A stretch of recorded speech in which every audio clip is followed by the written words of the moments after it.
How do you want to go about it? We can't hear you though. Sit a little closer. Are you able to hear me now? Yes. Okay, great. It's too far away.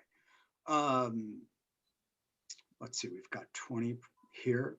Well, we could start with a with an icebreaker. How about a simple one like flavor of ice cream? I will start. I will say banana. Oh.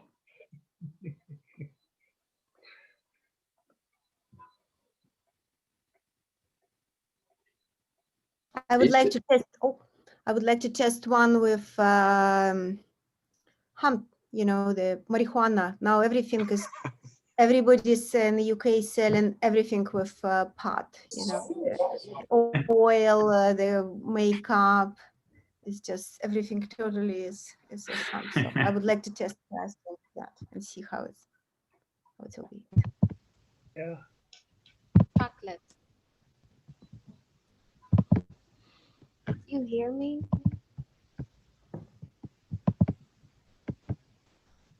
Stevda, yes, we hear you. Oh, good. Yeah. My favorite flavor is chocolate, and my week was awful, as always. Oh.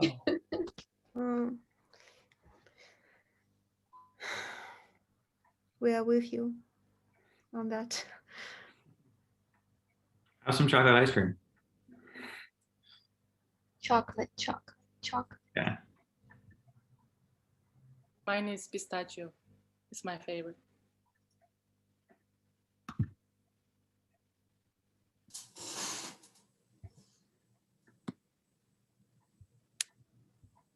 Yeah, pistachio. Also nuts in general.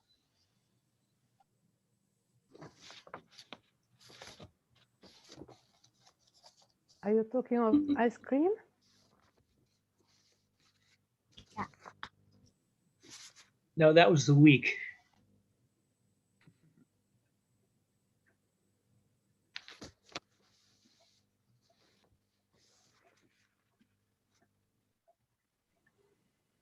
There is an ice cream that they made only in Sicily that is made with pure coffee, with no milk.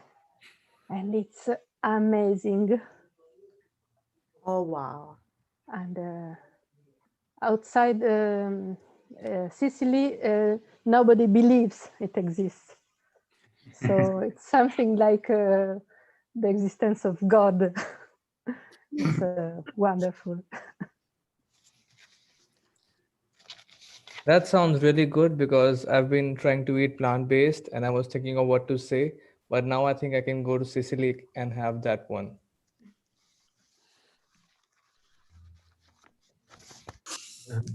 I had something in the 70s called bread ice cream, which was fantastic, but I've absolutely no idea how it was made. Has anyone else ever come across this?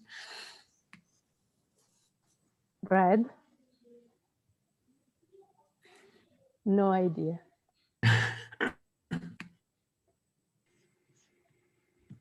But otherwise I go for mint.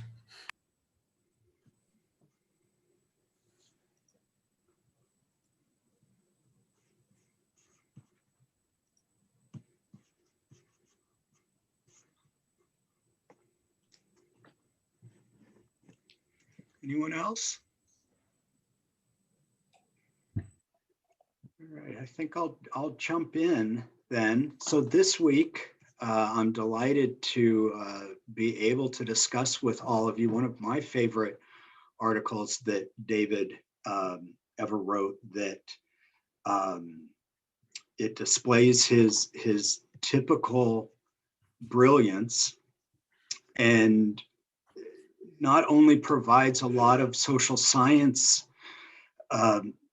meat to chew on, but also points to an activist kind of future where, even though it's a very theoretical piece, I think there's some implications about his work or the conclusions that he makes that are important for activists as well. And so, like so much of his work, it crosses across an academic world and in a more activist world. Because one of the things that he does in it is he offers a critique of what were two very dominant paradigms in social science: mode of production and world systems analysis.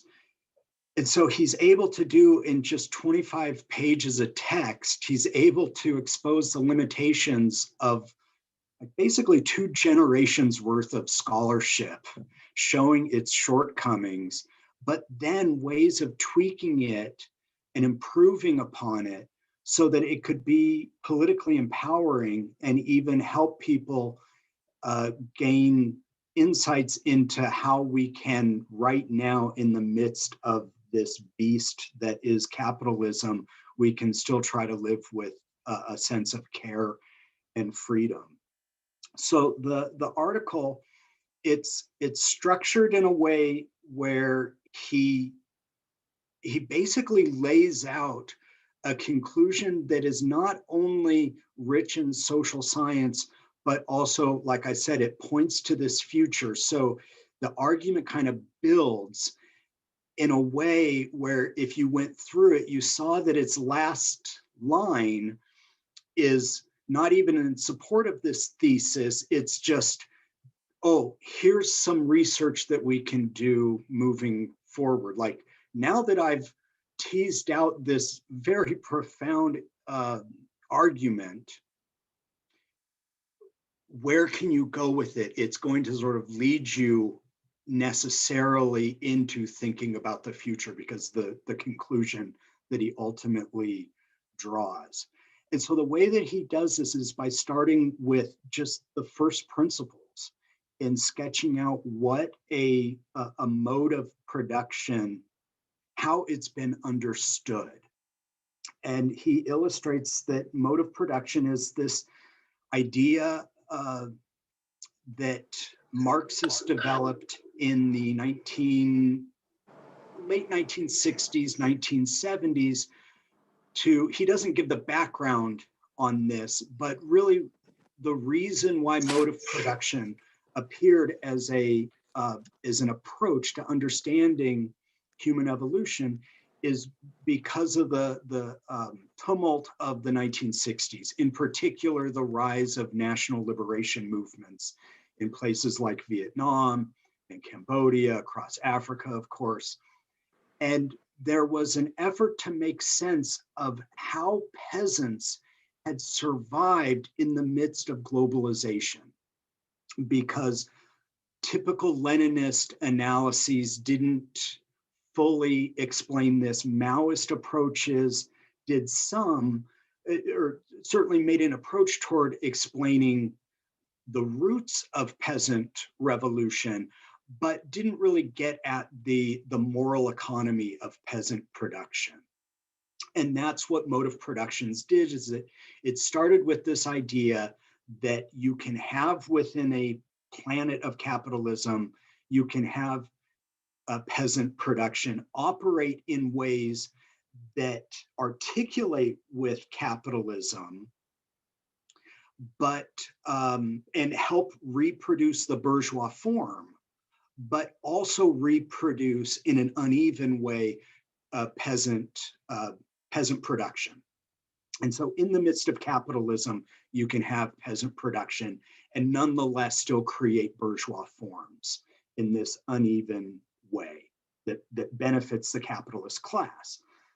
So that approach was very attractive to scholars working in the 1970s because it gave them tools within a Marxist vocabulary to help explain movements of national liberation, peasant moral economies.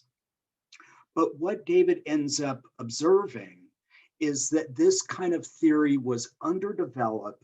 And so that's his first observation, that mode of production was underdeveloped because it focused more on the forces of, more on the relations of production than it did on the forces of production.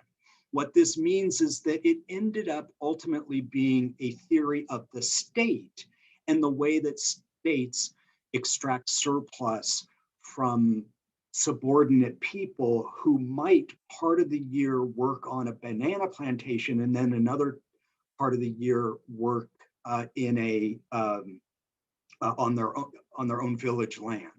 And so this mode of production became very attractive to scholars working on places like Africa, Latin America, because it allowed for explanations that didn't at first glance essentialize the peasantry, and it promoted peasant liberation movements in non-capitalist ways. But what David, the second observation that he makes is that because of this approach's focus on looking at the relations of production more than the forces of production, that it ends up being merely a theory of the state. And so when one takes away the state from these analyses, that really the kinds of stories that allow you to understand what's going on in human existence gets lost, because it ends up just being a really conventional story about commerce and empire building. And that is problematic in a way that really David makes, I think, his first important contribution to the scholarly literature in this article, where he disguises it as an observation, but really it's an important conclusion. And he says that as a result of this focus on the relations of production, that scholars end up naturalizing capitalism, because they end up making arguments that limit modes of production to just the commercial or market-driven realm. And that by doing that, you're actually leaving out where most of the value creation goes on in a human way if we're thinking in terms of a human economy. So he doesn't use the term human economy yet, but that's kind of what he's getting at, that if we think of a mode of production as a way of fashioning human beings, we can think in ways that go beyond naturalizing the market, because we won't end up restricting our analyses to just the ways that the bourgeois form get reproduced.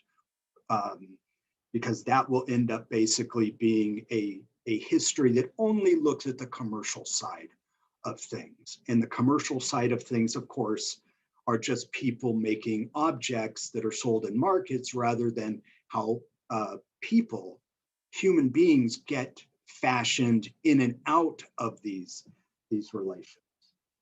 So that's his first argument in this piece, is that mode of production, to be a valuable non-essentializing kind of theory or optic, that it needs to include the production of people and social relations, and not just on the production of material objects.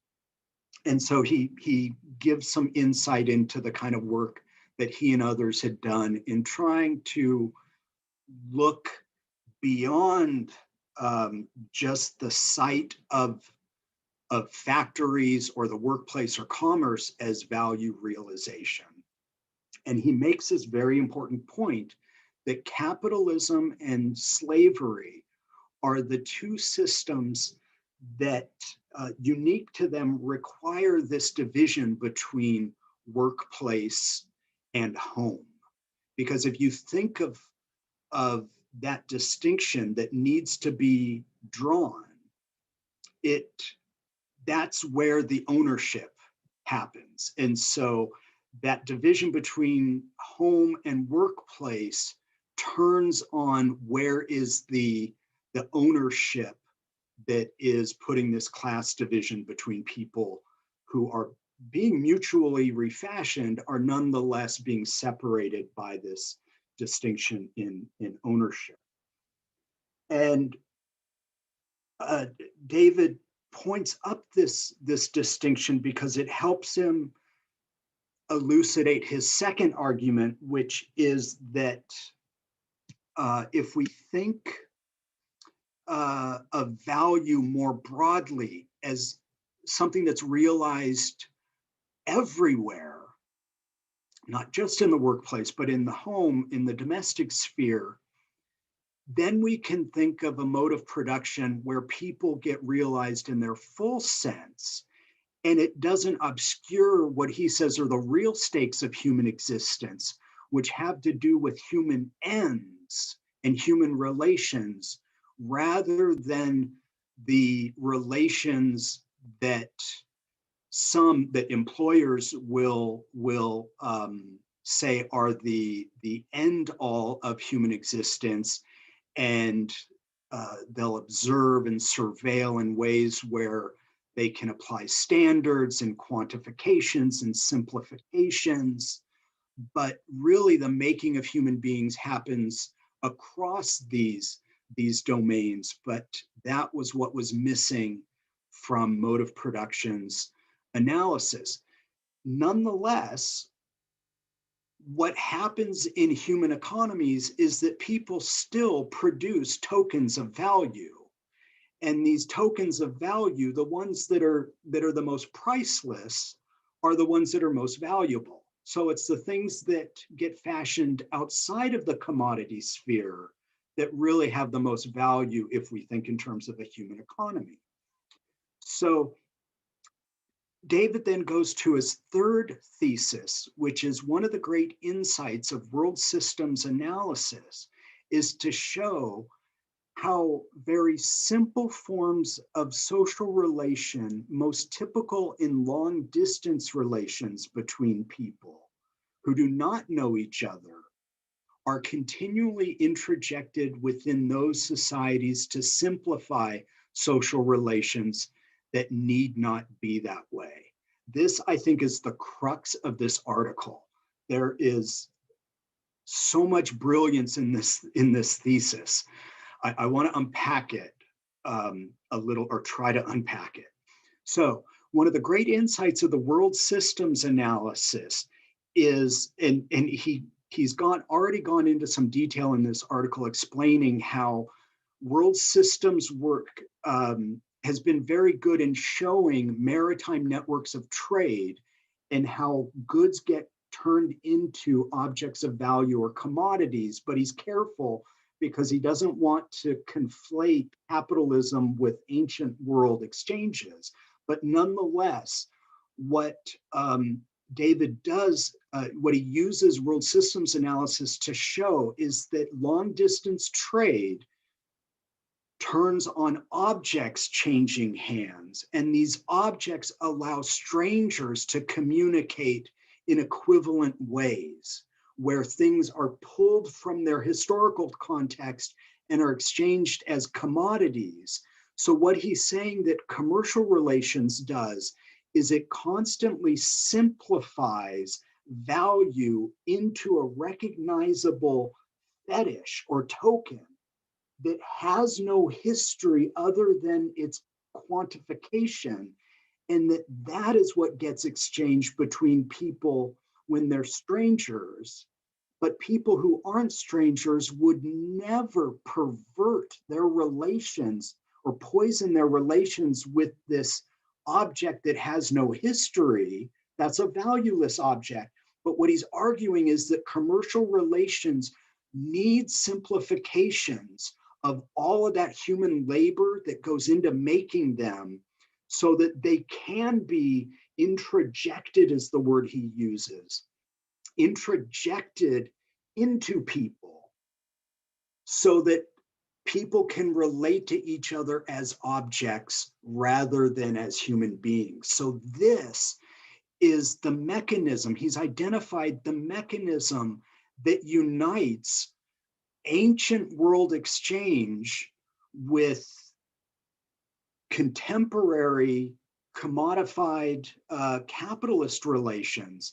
And this, I think, is the brilliance of his piece, because he's able to look in across temporal spans, because he's so well read, like he's read everything, I guess, that he can make these connections that he's not like the continuationists. He's not saying that capitalism is the same as relations in ancient Athens, but that commerce will structurally introject objects in ways that make them resemble one another, because simplifications are required in order to do this. But the word introjection is the mechanism whereby he says this happens. And so people who are removed from their context of origin or are without means of subsistence are then required to relate to each other as strangers through these objects that are exchanged commercially. So his use of this word introjection really fascinated me. And I want to pick up on it in a minute, but let me just get to the last 2 points that he makes, because it kind of connects all of this. So his fourth thesis is, if one reinterprets mode of production to mean a relation between surplus extraction and the creation of human beings, then we can see industrial capitalism as an introjected form of the slave mode of production, with a structurally analogous relation between workplace and domestic sphere. So he's saying that slavery and capitalism are in fact structurally the same, or they're analogous. And when you think of mode of production as a way of making people, then you can see the structural parallels, even though, you know, we want to be careful in not trying to equate wage slavery with chattel slavery. I mean, there are differences, but he makes some critical insights here that I think in terms of value creation are really important. And then he gets to his last point, and that is, well, and since capitalism has an unlimited demand for growth, we're all fucked environmentally. But I can't really go into that now. I'll save that for another time. So wonderful ending, I think, to this piece, scary enough. But I want to return to the idea of introjection, because what I think he does here is he identifies a mechanism for the way value gets reproduced. So before I read this article, I didn't know what introjection, I'd never heard the word. So I went back and researched it. And it first appeared, because it's obviously the center point, the fulcrum of his argument. He's saying that capitalism is an introjected form of slavery. So it's a transformation, but more specifically an introjected form. So that means that I'm living a sort of a slave life. What does that mean? I need to know what introjection means more. So I went and researched the term. It first appeared in English in 1852, and it means to feel through in its initial usage. And it ended up becoming a very prominently used social science category. It was used by Freud, by Melanie Klein, and several others, Hugo Musterberg, William James. And the way that they used it is much like the way David does, but he doesn't specify it. They use it to mean kind of like a fetishistic relationship where one becomes the object, one becomes one with the object that they are introjecting. So if you are an auto worker, you become the mechanism that you do. And that is how slavery becomes, how slavery is an introjected form of capitalism. Elsewhere, in another piece, I don't remember where it was, David talked about how, I think it's actually in fragments of anarchist anthropology, where he says, you know, if we think of workers as wage slaves, think of the morning commute as that middle passage. Again, I want to be careful because we don't want to, you know, conflate those two experiences, but structurally, it makes there's a logic to it.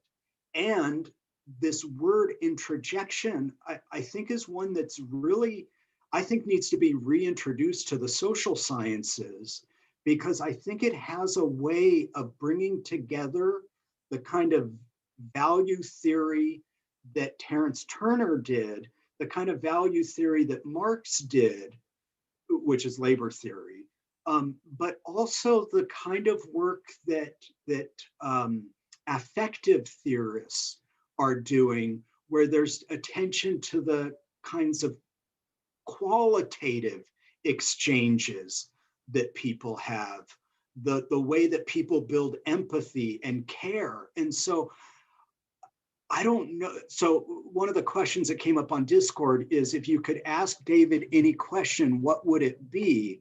And so the question I would have to ask him is, was he using introjection that knowingly, like knowing that it did have this history in social science that actually stopped of all times right around, well, first with the birth of functionalism, where in fact introjection was replaced by incorporation. And for the social science nerds out there, if you think of functionalism, it relies on consent. Whereas introjection, there's no consent assumed there, because it's action-based rather than consciousness-based, which is the direction that functionalism went.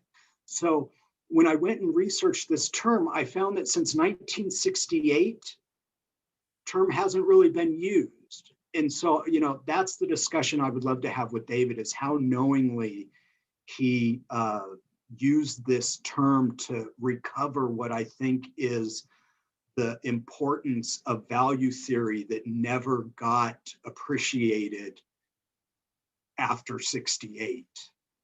I'd love to open it up to thoughts from others. I know I talked a long time. I love this piece.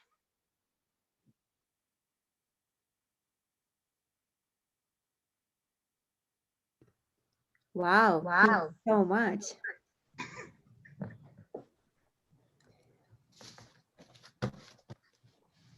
I had a question, Stephen. Like, and thanks so much. Yeah, this just such an amazing summary of the paper. You know, I mean, I think I was curious about, you know, like as you're talking about like the context from where the idea of mode of production comes from. I think it was interesting because you said it's something around, you know, it was used as a way to understand how states are extracting surplus from, say, peasant populations.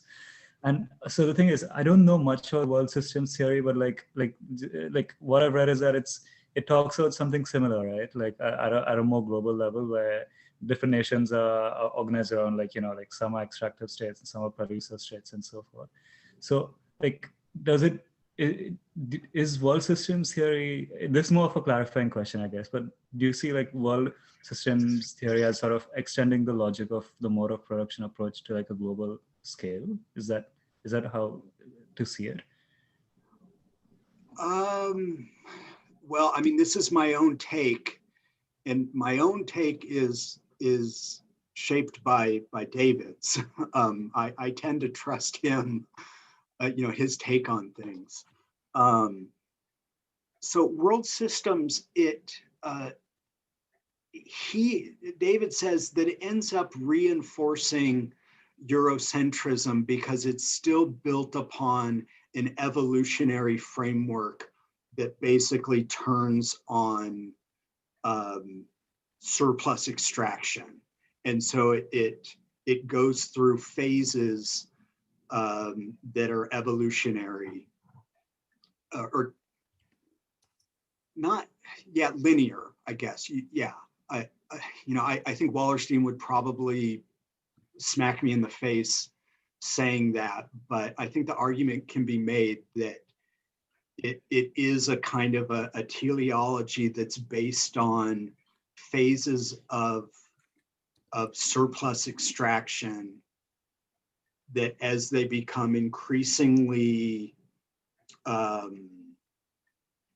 disaggregated or introjected, I would say, like, where now we're down to, like, stock market is down to nanoseconds. And so those are all like different commercial exchanges that, of course, 2000 years ago didn't exist. And so David makes the same point that when you take away, because it's ultimately surplus extraction, when you take away the apparatus of the state, that you're basically just looking at commercial relations. And so if you're really just looking at commercial relations, you're only looking at the relations with those people who are exchanging in commerce, and that might not be the full story of value creation. And so it's ultimately, again, a history of the state. Got it. Yeah, that's why I find it quite interesting, because like at the global level, I wonder like what happens if he has that same question, right? Of like is there even a way to think about like a non-commercial domain of value at the global level, and if so, how would that be?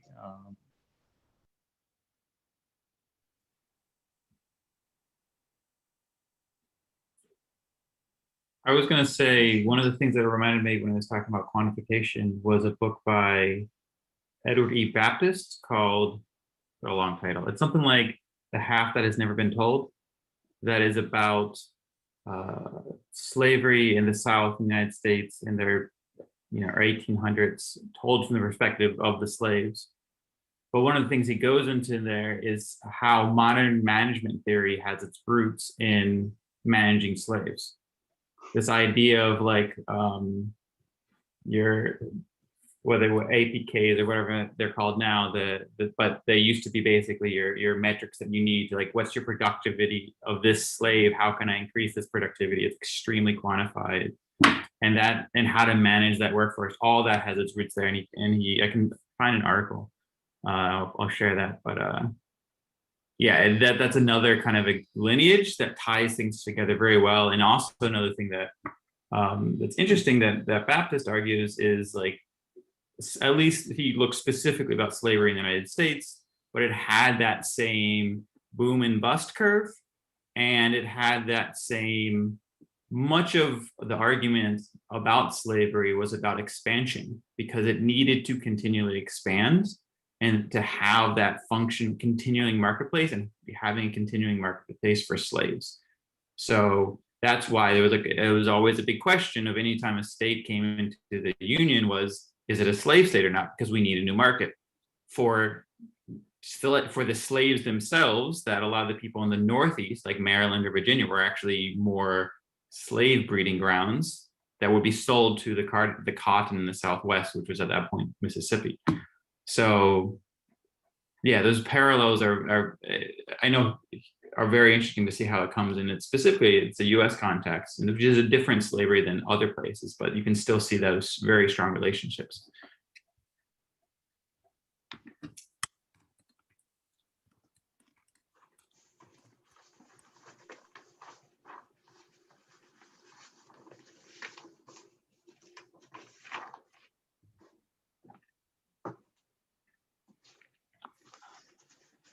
I just share a little story that in the 1990s, the IWW people in Philadelphia, when I met them, they gave me, they were printing out ancient Roman management of slaves techniques and modern labor management of your labor force, and how to prevent strikes and how to prevent slave revolts.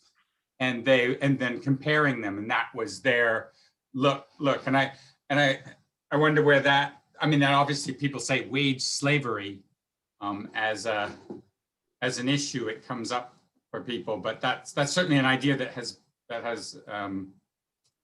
been around or emerges from lots of people's thinking along the way before, whenever this was written in the 2000s. So,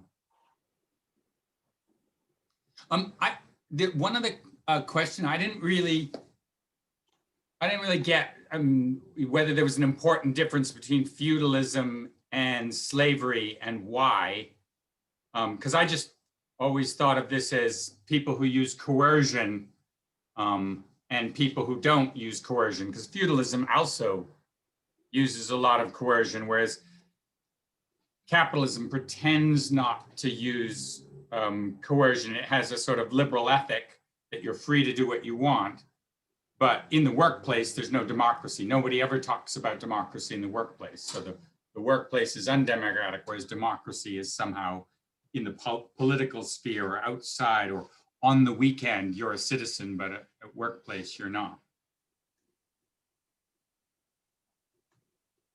Yeah, I think that took me also by surprise. I think he uses the word social death, which was so surprising because I've never seen that word being used for a workplace. But the Orlando Patterson's word for which is sort of used in Black radical tradition for slaves, he uses that for a worker in the workplace, which was really interesting.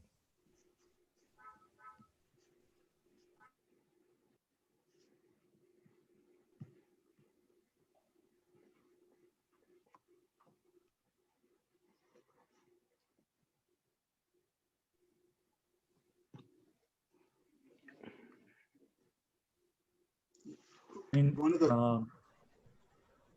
oh, sure. I just had one kind of clarification as well, Steve, about, introjection, which you mentioned. And just from a conceptual point of view, if you feel, or just generally, if we feel that it's similar to like that idea of interpolation, which is also like that Marxist concept, where it's about like how ideology gets internalized. And I suppose, like, as you said, like introjection is about like also about like creating like inner worlds based on what you see outside. So just wondering if there's an overlap there, Yeah, I've wondered that too. I mean, to me, that they mean different things. Because the interpolation I would take to mean that there's sort of a stacking or a reordering that happens, but within each entity. And so the unit or the entity itself is staying unchanged. It's just ordering is changing. Whereas I've understood introjection to be more osmotic, I guess, where there's an absorption that happens, or an internalization that happens that might not be happening with interpolation.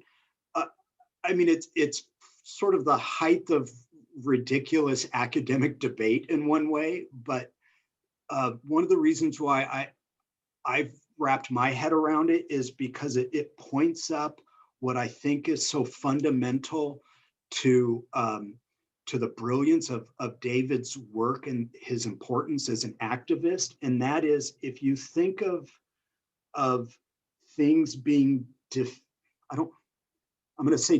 transmitted, if you think of transformations happening, when a transformation happens, when a recreate or a co-production, when a co-production happens, there's schizomogenesis, a word that he started using in his work 2011, 2012. I didn't find occasions of it earlier than that. And this, of course, goes back to Gregory Bateson from 1932, the anthropologist. And schizomogenesis is this idea that you can have simultaneous creations. And so I think what's so valuable about this idea of exploding mode of production is it allows you to see how the bourgeois form takes root, but the alternatives to bourgeois forms can be created within those cracks of the system. And so it's kind of edifying for me because it provides scholarly justification for the kind of activist work that I think is important, which is, identifying the cracks in the system, using whatever, well, David even used the term in the article, the genetic links. He uses that in the intro of the article. He talks about recovering the genetic links of mode of production, and it's, and he's drawing on Piaget, who Terry Turner used to talk about the genetic epistemology of value creation. So I actually had a conversation with a student earlier today. We were talking about the Zapatistas today in Chiapas, and I was trying to explain Schizomogenesis to her, and she understood how that idea it helps make for, rather than these dangerous binaries where you're either bourgeois or you're not bourgeois, it helps kind of skirt those, because sometimes those are the very kinds of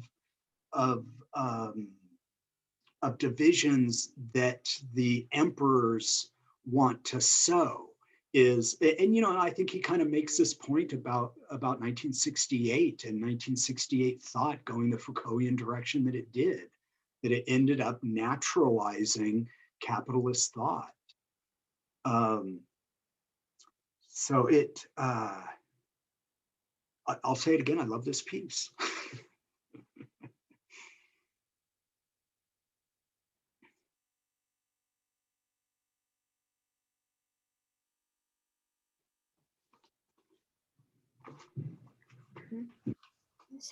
Can I say? Can you talk more about this exchange that happens between the people who have a long distance relationship?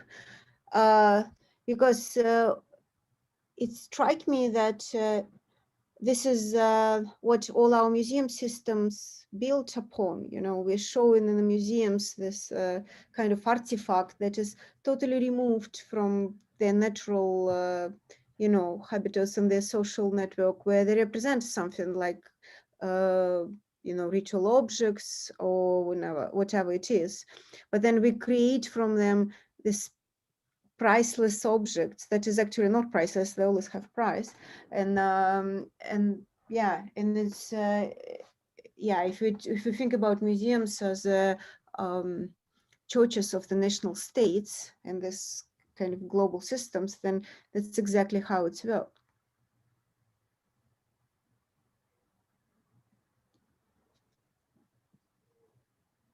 Yeah, I don't know if anyone else wants to chime in. I never thought of making that connection, and it's really, it's kind of fascinating, because if you think about what the long trade routes were about, obviously it was initially spices, things that in one area didn't exist in another. So, built around this idea of scarcity. And so the market forms around that.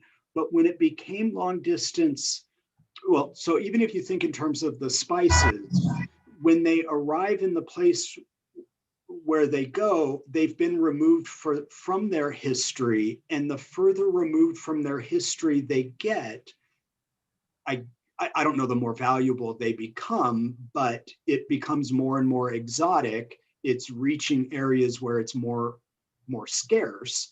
And so it could very likely become more valuable in a commercial sense. And museums, I'm just kind of thinking through this now, but museums also are based on the idea of scarcity, what gets preserved, what doesn't. And I'm thinking of museums here in Boston, not that the ones that are most removed from their history are the most valuable, but there's certainly an exoticism that happens the further they are from their place of origin because they're being removed from people who know that context. And that, I think, creates a logic where the removal of history is what then exoticizes those things. And I mean, David would say, and once they've been exoticized and removed from their history, it's easy to commodify them. I mean, that's what really kind of, that and the scarcity is what enables their commodification. Yeah, make them sacred in a different way, because some of this object was sacred objects in their culture, but it's a just different type of being sacred in this international environment of that don't belong to any, in a way, human economy, probably. Can I say like that?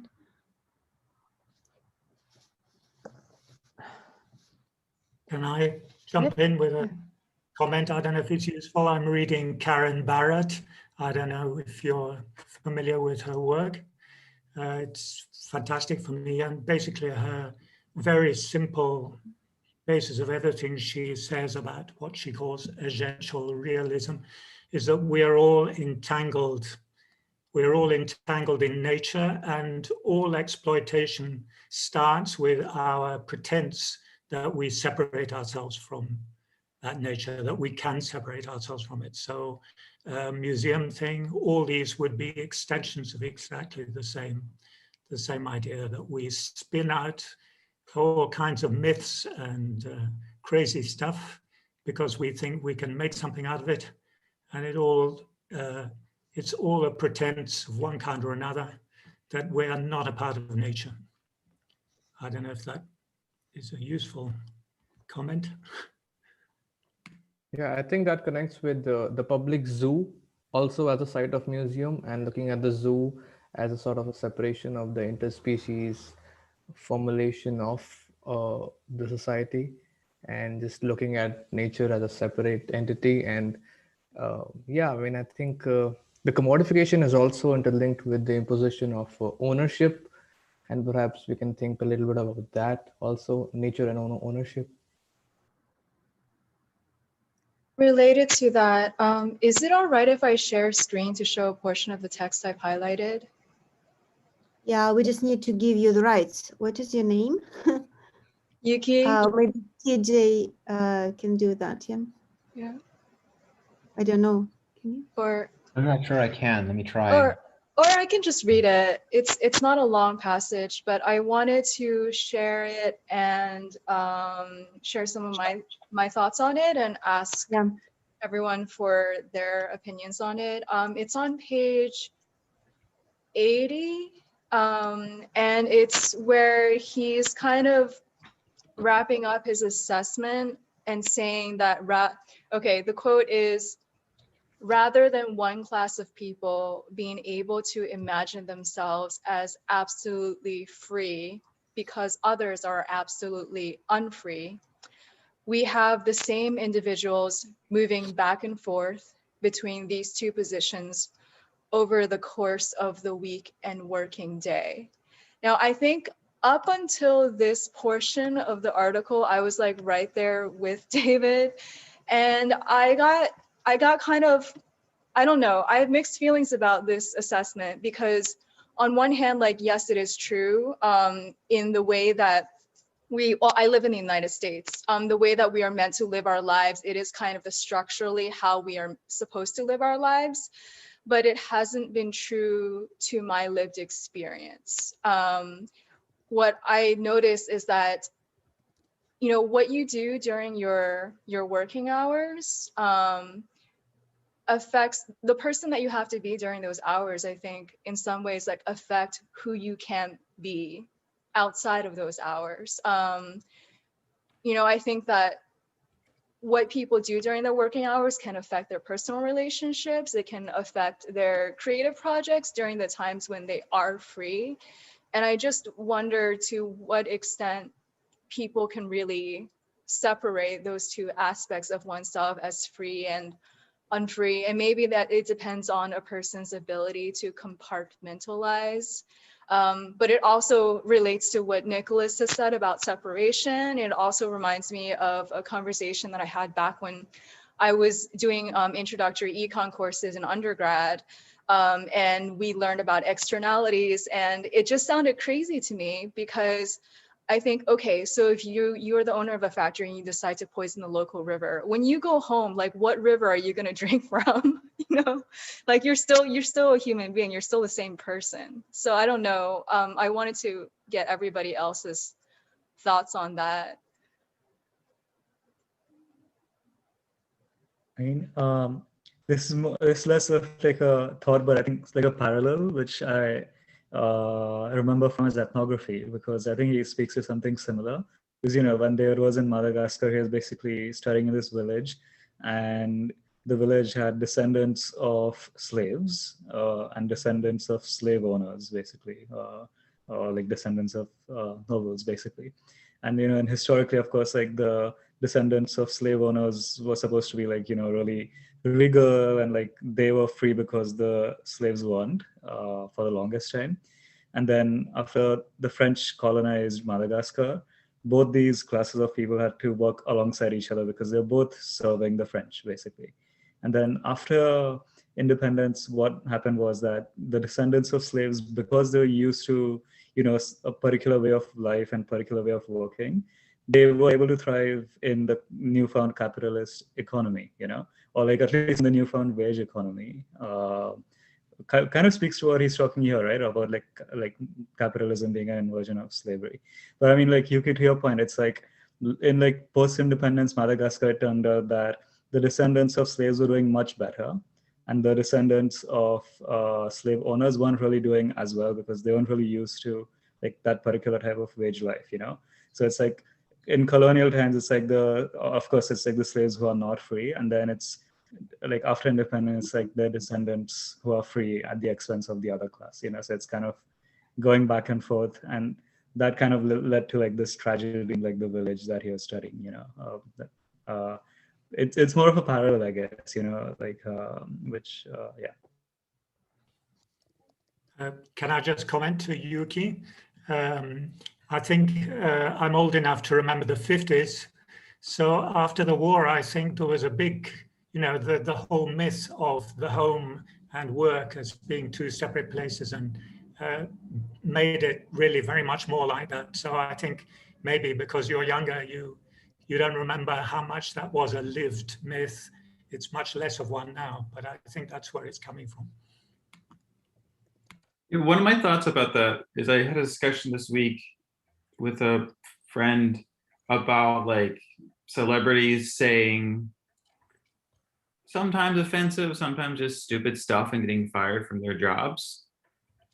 And well, you know, some people do say outright horrible things. Some people just say kind of just stupid stuff and get fired. I'm like, why does this company have a right to control what you say when you're not on the job? Right? Why is that? Or, you know, if any of us post something too inflammatory on social media, it comes out, can our bosses just fire us just because our boss didn't like that? Like, why is that an okay thing? And that's much more than a much broader you know, realm than just 9 to 5. I leave work and I'm done. They can't control me. Like, actually, no, I have to really think what I'm saying 24 hours a day, just in case it comes out and I get fired because of something I said, not related to even my performance metrics, you know. It just, they have a broader control.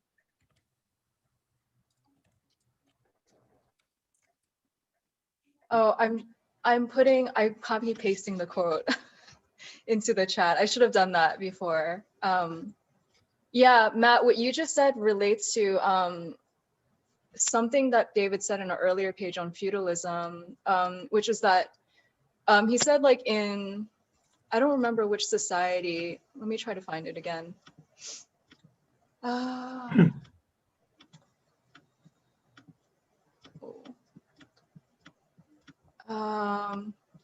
Okay, I can't find it for now, but it was essentially like there were really clear specific tasks that were owed to a lord.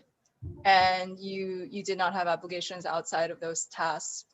But I think what Yash mentioned about the experience of the slaves in the post-slavery context is interesting, because I wonder if that means that a person who essentially thinks of themselves as unfree would have an easier time psychologically operating in a capitalist society.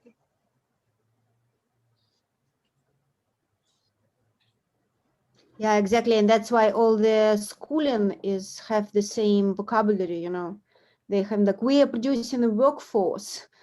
And, you know, we shouldn't, like all these objections of the parents against the free and democratic education is if you show the kids how to live like that when they're kids, who will prepare them to the real life? Basically, they're already assuming the real life is very different. It's not free and democratic. So you have to prepare kids for, yeah, for that. And they don't pronounce slavery, because probably if they will pronounce that, they will stop doing this.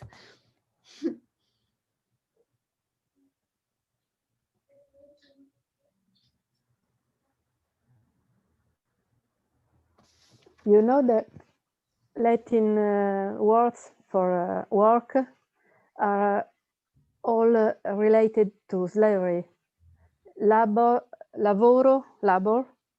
means suffering in Latin, and travail, that is the French word, comes indeed from a torture that was used on the slaves. And there is a very interesting television series that is called Tripalium. The name Tripalium is the name of the ancient torture, and the series, the TV series, is about a world where the needed work is just for 20% of people, and the others are put in lagers, and their only chance to get out of it is to win a lottery that allows them the privilege of working. And I think it's pure genius, this series. And another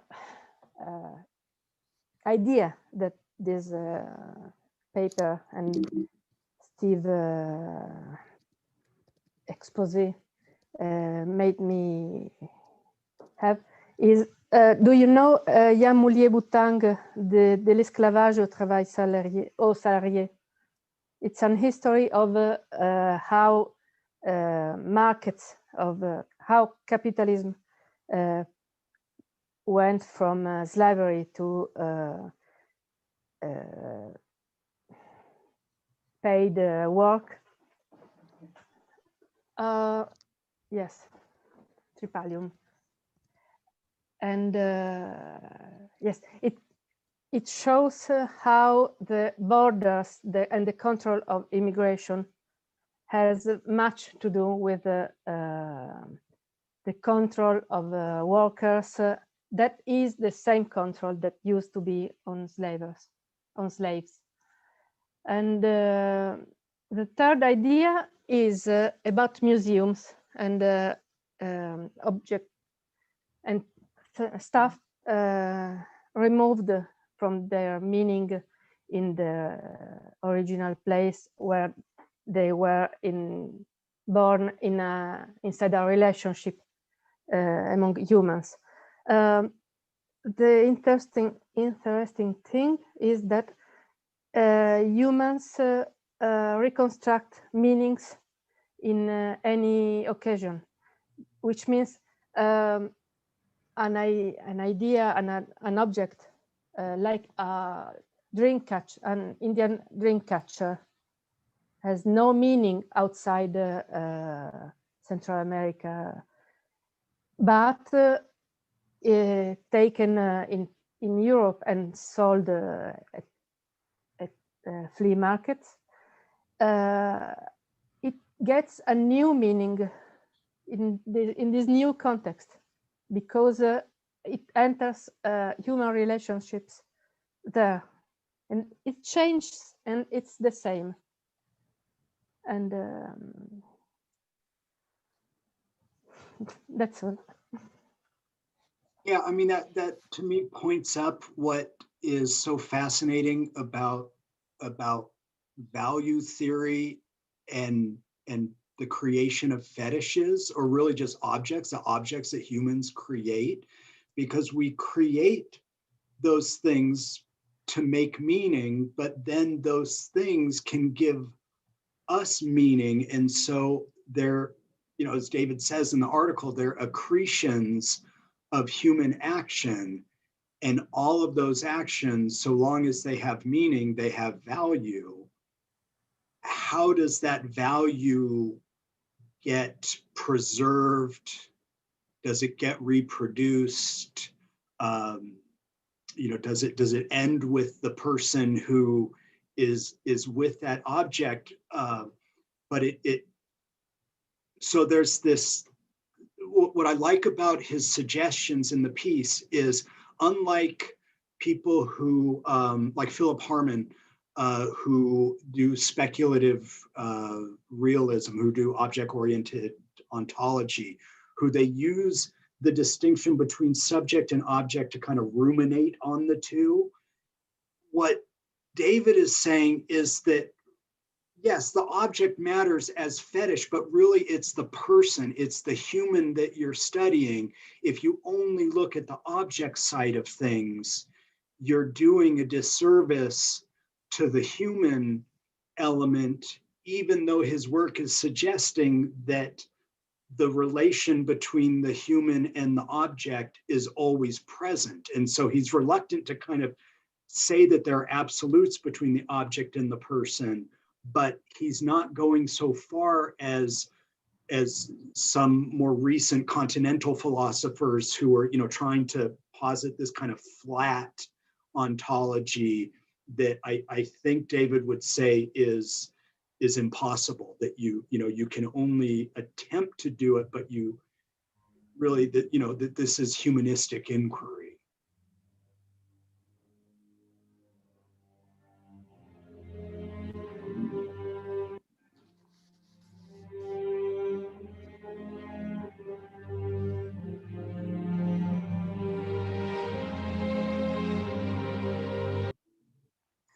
Wow. That was great. That was perfect. Yeah, it was amazing. Zoran, is it you? Yeah, like, wow. It was Zohre. Zohre, that was great.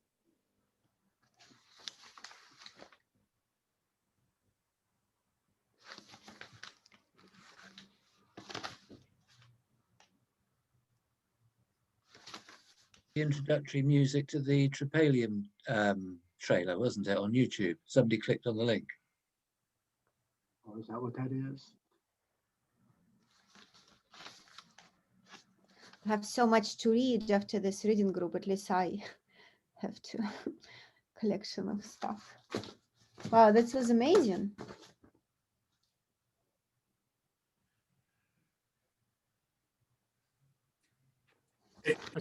It's a hard piece to talk about, I think, for like in a large group, because compared to, like, say, the stuff on democracy and activism, where so many people can kind of relate your own experiences to, this is much more theoretical text, with quite a lot of abstract terms that, that make it hard to talk about. The one thing that I thought was super exciting about it is that it is much really right at the beginning of it, not really at the end, all the introjection and the capitalism and slavery stuff, but just the idea that production, like what matters in life, that all these people talk about the economy, and what matters in life is actually the reproduction of leave that term out, is your relation between people. And so how how much of our economy, what gets called economy, is these deadening relationships. I'm sitting in, one picture, the commute to work, right? But like everything, the way in every relationship of the economy and in every exchange, we reproduce our lives and how we do that. So like the ideas of food and friends and family or us coming here and talking together, I didn't have to spend any money to come to this meeting. So is it part of the economy?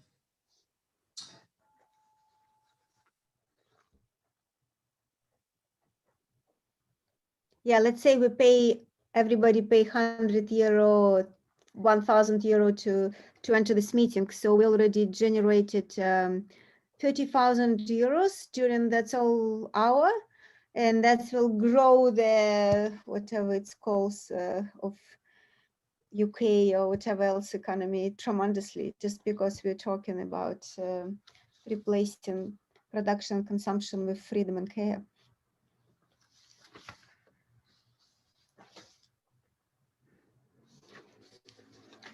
Yeah, this was so cool. Actually, it's so sorry.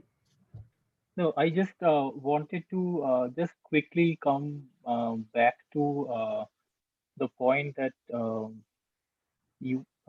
that point about weekday and weekend, and like from being totally unfree to like the same person being like free and unfree at the same time.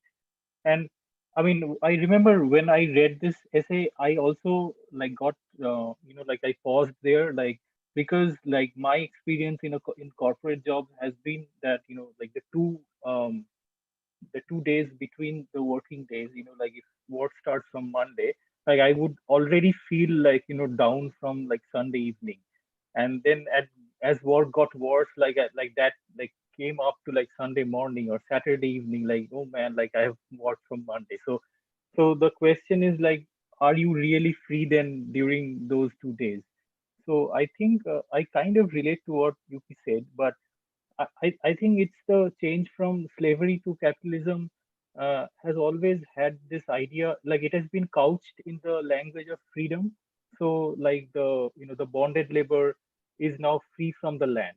It's another thing that it means complete destitution and impoverishment, but it's always been couched in the language of freedom. I think it's the same process that's going on, and therefore this whole culture of work hard, party harder, and like thank God it's Friday, and like you go clubbing during the weekend, and like just let yourself go, like this whole culture I think has been developed around the same idea, where like it's underlined that this is free, like that you are free, like you have to realize that.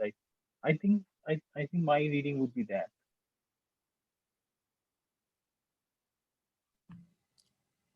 Can I just comment on that? It seems to me that if we feel unfree, I mean, we can decide that we're all unfree, but in the end, in our personal experience, we can go from every minute to the next deciding to be free in our relationship to what's happening to us. In other words, we can decide not to take on the cultural label that's given to us. We can decide to be that our experience is what matters most and is related to our nature and to our human relations and to our non-human relations as well. So our nature that we feel from one second to another, we can live with it and make it our most important thing always, in every moment. Can I jump in? I think this very sentence says something as well about David Graeber's rhetoric. The way he very often structure his argument. This idea that we go back and forth between different modes is you can also find it in his most recent works with David Wengrow, and that also links back to what Stephen was saying about schizomogenesis. They take the example of Eskimos that is taken from Marcel Mauss, the seasonal life of Eskimos. You know, they are in the summer they live in a very hierarchical society, and because they need to hunt, so you need to have a leader when you hunt, when you're hunting in the cold. It can be quite dangerous, and you have to take snap decisions. But in the summer, it's a very egalitarian society where, you know, everybody is in a big igloo, and it's a very, you know, very much like a communal kind of life. There are orgies and so on. But just like this idea of, you know, this back and forth is yeah, I think it's part of David's rhetoric. And also, I think, I mean, going back to this paper specifically, or more in general, it's a bit of a strange paper that doesn't make much of an argument when you think about it, because he's basically saying, oh, there are these guys who are those he calls the continuationists, that say you can find capitalism as far as the antique Mediterranean, and because they basically link it to trade, but he doesn't refute this argument at all. He says, yeah, well, maybe, but then if you say that, then why don't we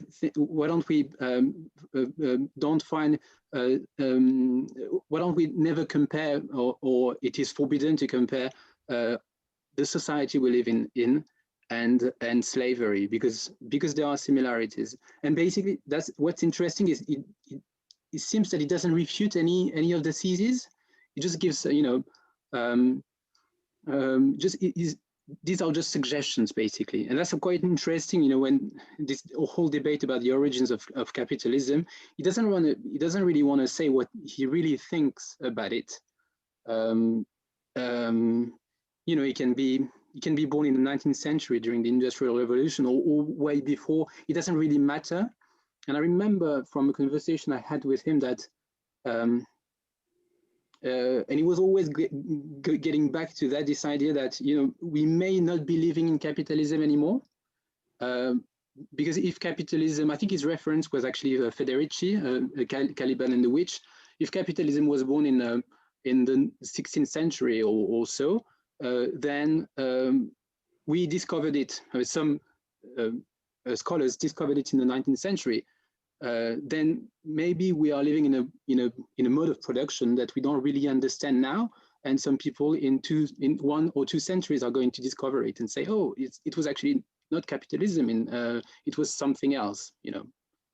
And that's, yeah, I think, well, just it's I think this paper is, I really love it, and it tells a lot about David's style of writing, just like goes all over the place, and the way also he bastardizes his argument at the very end of it by saying just like, oh, basically I'm just saying that, you know, we are commuting, and it's just like slavery. It's just like it's really insane. Nobody would do that. But he does it, and it's fine because of all the other things he said, or all the other things he said in the course of the paper that are absolutely fascinating and insightful.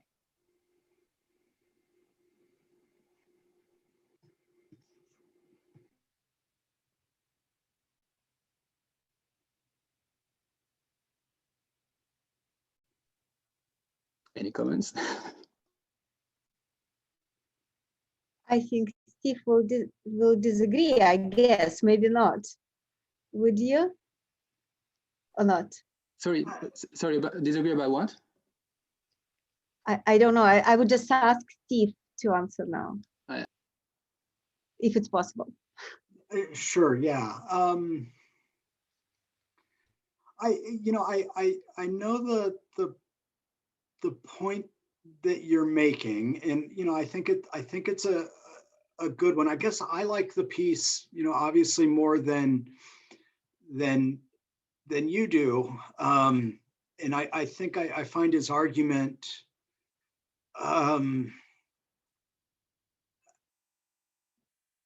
So the bit about commerce and trade, I think if he would,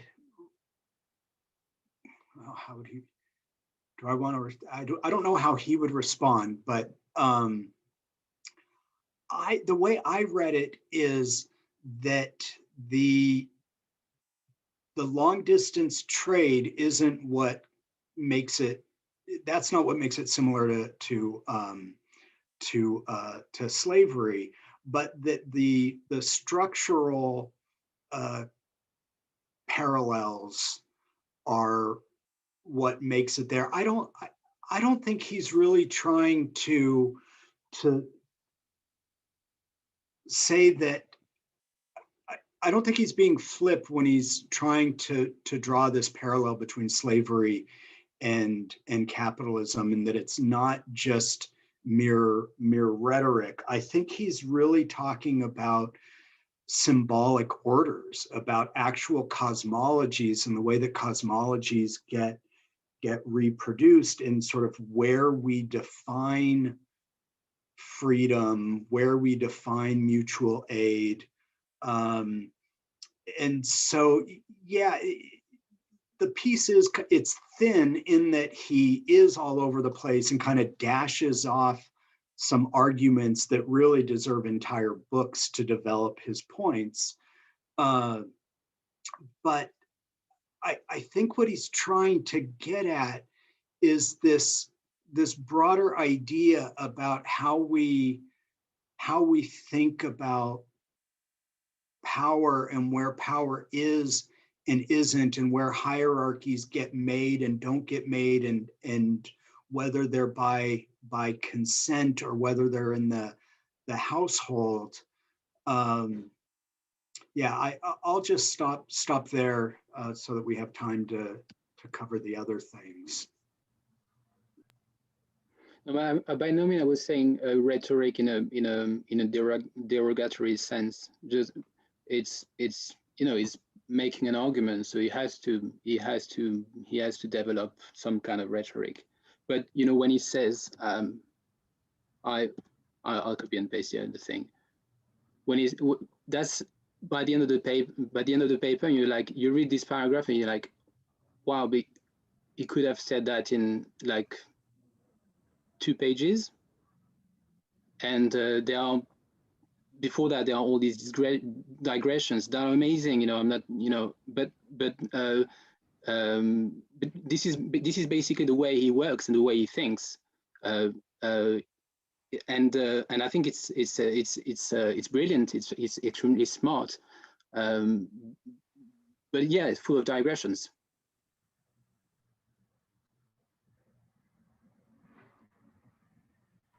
And I think he doesn't illustrate this directly, but because he is trying to make this structural parallel between capitalism and slavery, neither one is a very efficient mode of production if we think in a commercial sense. Of course, capitalism is understood to be this, it is profit driven. So in that sense, capitalists need to maximize profit.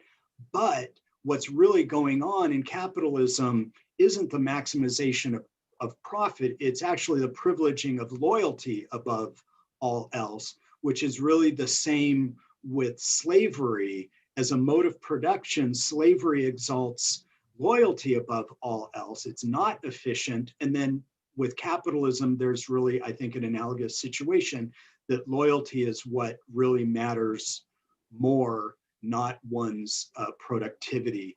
And I think that helps us think through, or helps activists think through, how can one go about challenging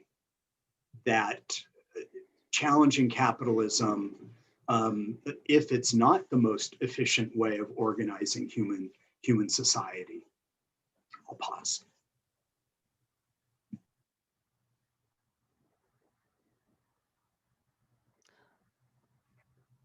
Wow, this was, should we, Vasily, do you want to, or it's like 9:30, we should also announce for the future, Simona future reading group and next assembly? Sure. Yeah. Let's go. Yeah. Sorry. Do you want to? We have time. Do you want to decide? No. I think it's all right. So there is the Google doc on which we can continue the discussion or by email if people are interested.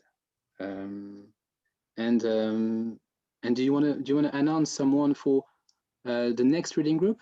Yeah. Okay. Yeah, but yeah, if you want to, I'm sorry, I didn't understand if you want to have a comments. I didn't want to cut you out. So sorry about that. So I just. Oh no, there is much more to there is much more to talk about. I mean, I think that this text is full of insights, and there is this last thesis at the end that I don't think he actually really engaged. I don't think David actually really wrote anything about that later. So it's like something that is still ongoing. That is something that other scholars should take on, and that's actually quite interesting. Should we actually just schedule a reading group that maybe Steve and you can facilitate? That will be in the next free space where we just continue discuss this article, because many of the people didn't read it, or for me it would be very interesting to discuss it again, and start from this last point. We can read the text. I think so. In the program we had either this paper about the monastic life or communism, and communism is I think is the first version of the moral grounds of no, but especially about communism time. You remember we had a discussion in a mailing list where Simona proposed the reading group and everybody agreed. That's on the time of communism, but maybe after that we can just continue this discussion. Yes, of course, at least for me it was very interesting, but I don't know how other people feel about that. I was just going to say that I think it's it is kind of the continuation of this paper. At some point, he mentioned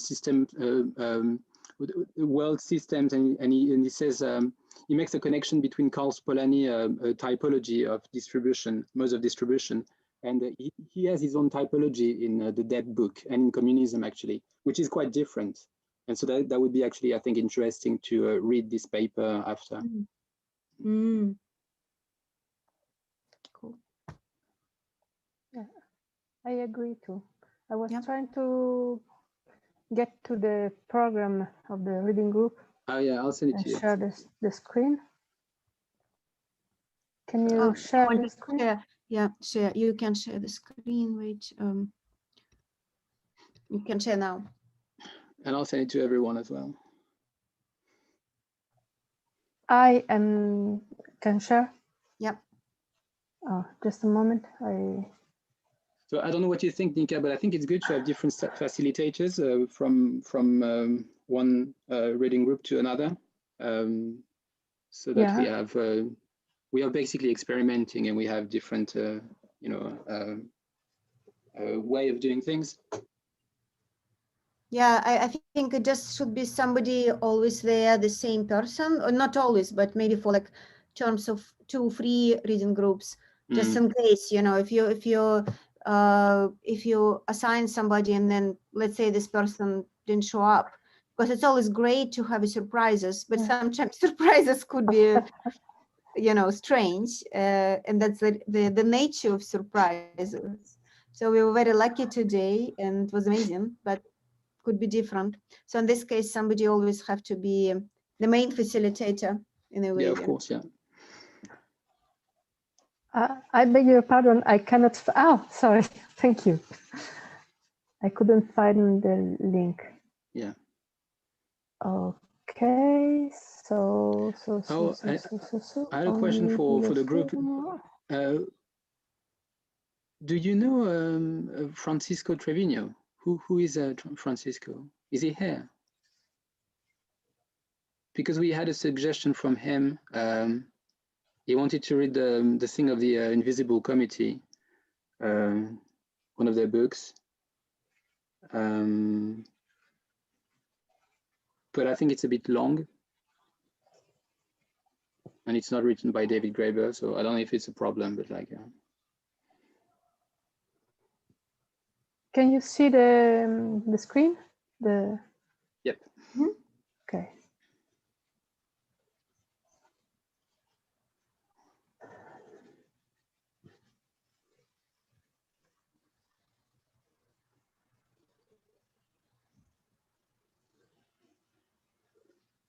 Oh, but we didn't put it here, so I think it's on the website. Sorry, the website is still under development. It will be ready very soon. Maybe Simona, you just can tell it instead of showing that.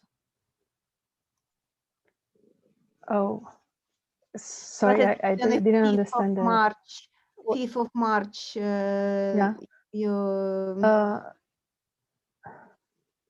Okay, wait, I was suggesting to have a reading of Bakhtin first chapter of Rabelais, because it's so related to Carnival, and I think also with David's method that had much to do with making fun and with comicity. In as much comicity,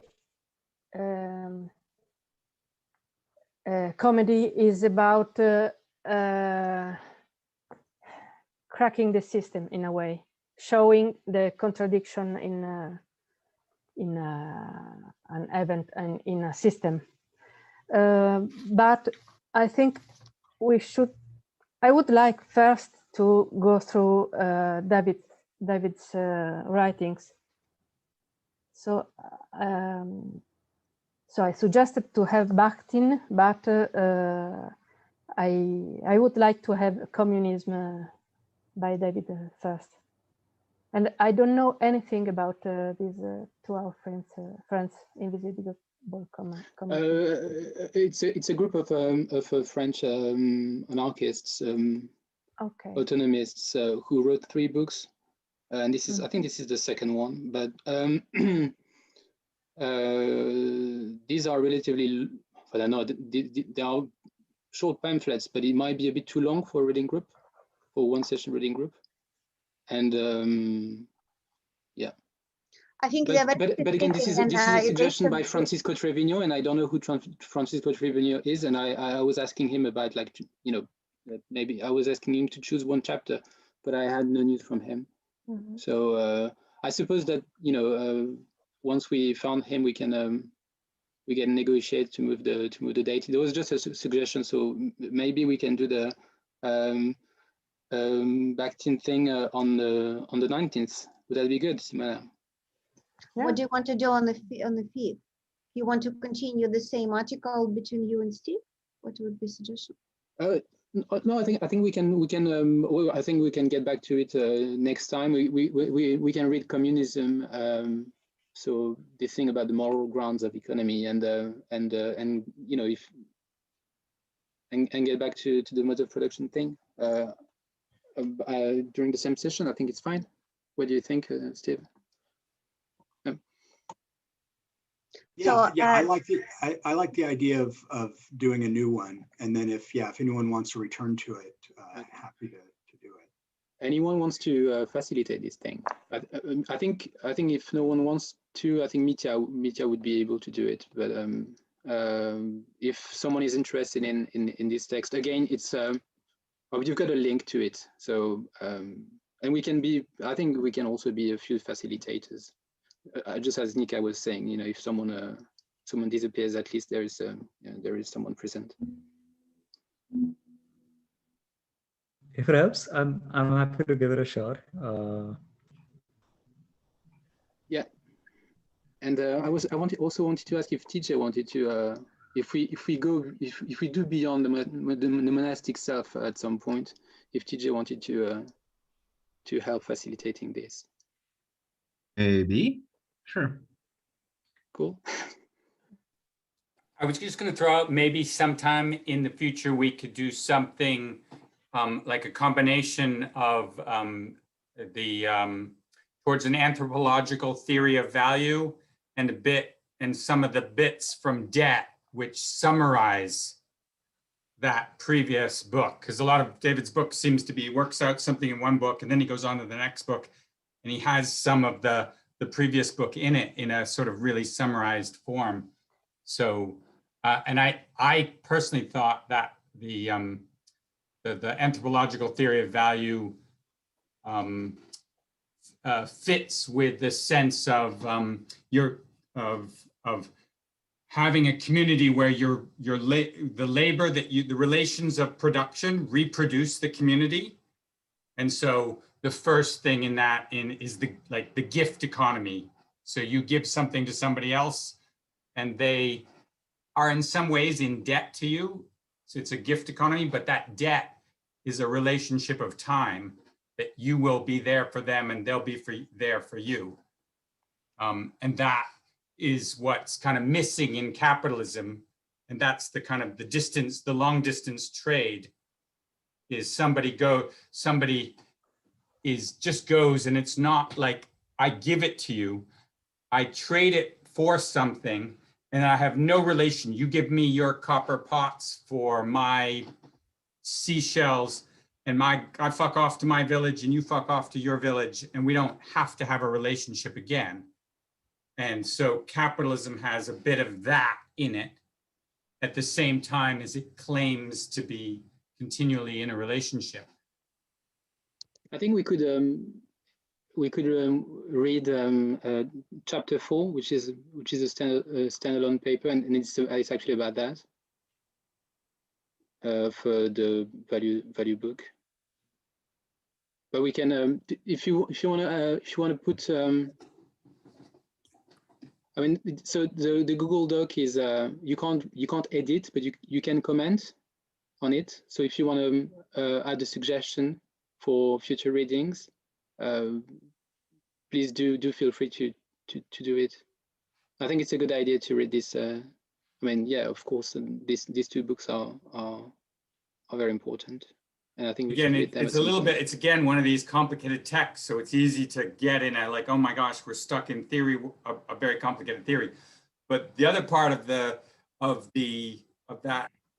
towards an anthropological theory of values, it's just really fun because it just goes all over the world with these strange practices that people are doing, and they do, like, and I think there's lots of ways which people will be able to talk about that kind of thing just as interesting without having to really, say a comment about the theory. You can talk about why North American people have beads to do exchange and those types of things. It's quite fun, some of the stuff. Yeah, that's chapter 4. Yeah, that's a really good idea. But so I understand correctly that on the 5th, we're going to read communism, but it would be facilitated by Steve and you or Mitya. And by Yash or Mitya, yeah. Yash, Mitya. So, but Yash is here, so let's make Yash and Steve if they both agree, because they are right here, and Mitya is not. And then, so what I really like about that, which is for me is extremely important, is that we keep unfolding the conversation, because I read this text, but I have still a lot of questions because I'm not an academic. So for me, it will be really, really valuable, and I will feel good if the next reading group, I can kind of ask the questions I didn't clarify now.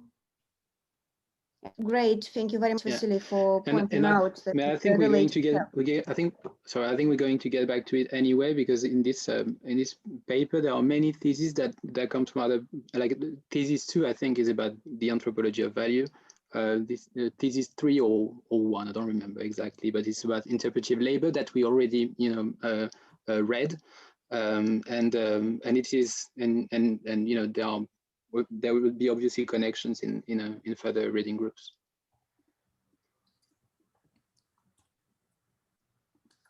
Okay, so I put Yash for the next one. Okay, and the monastic life, we're going to move it to some other time. Okay, thank you. I have a suggestion. Can we just talk about the movie The Matrix? Is it possible? Because it's one of the best movies out there.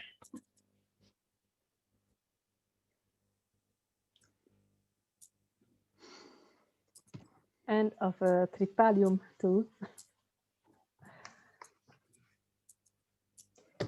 Maybe not right now. Somebody wants to talk. I don't know who. Somebody wants to talk about Museum of Care, but also we have the announcement for the next Museum of Care assembly and the people that you're going to invite. Maybe Simona. So that's your. Yes. Well,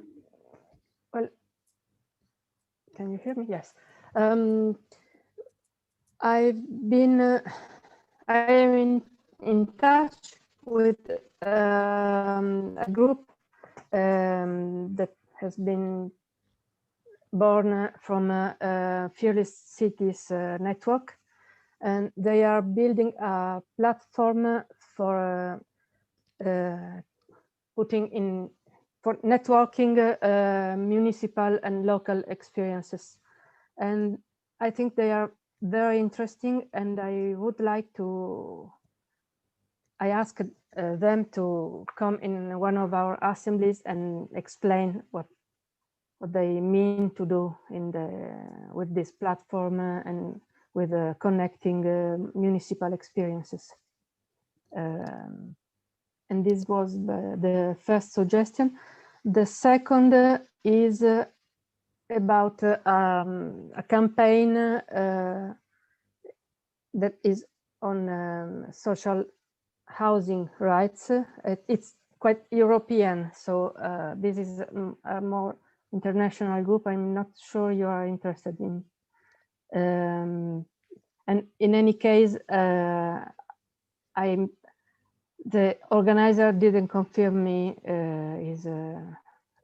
he will be attending. So on this side, I'll tell you later if it will happen. But I really would like to introduce this municipal networking to the assembly.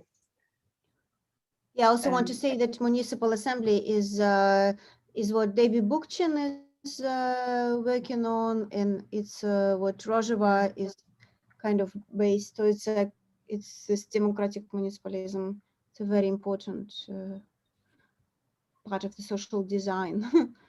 That is. So, but I didn't understand. They will come next Friday, or they didn't confirm? They did confirm. Oh, okay. Yeah, I saw it on email. I just suddenly. Yeah. Okay.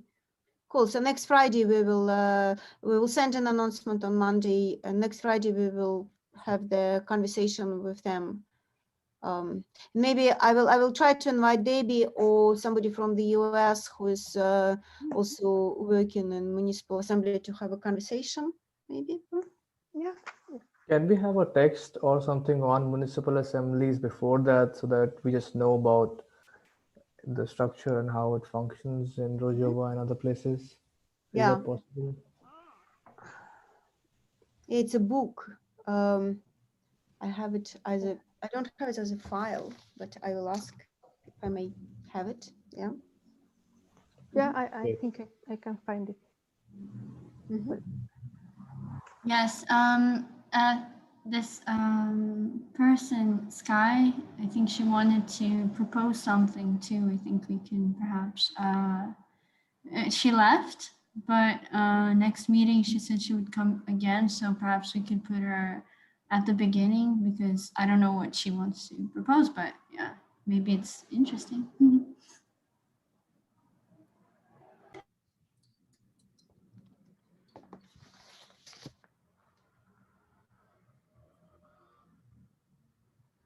So Nika, you will ask Debbie if she can join next Friday.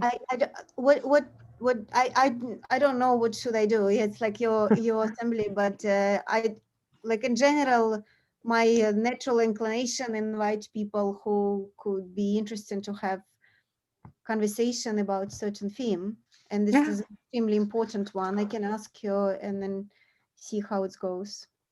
And also Kelly, I forgot her name. She's like, yeah, she's a friend of Debbie, and it's also very much in line with documentary about decision making. I think we can use part maybe of the video of the assembly and put it on the documentary. Because it's all about how like, the community making decisions together. And for the decision-making documentary, I got in touch with two experiences that are very interesting in my town, Bologna.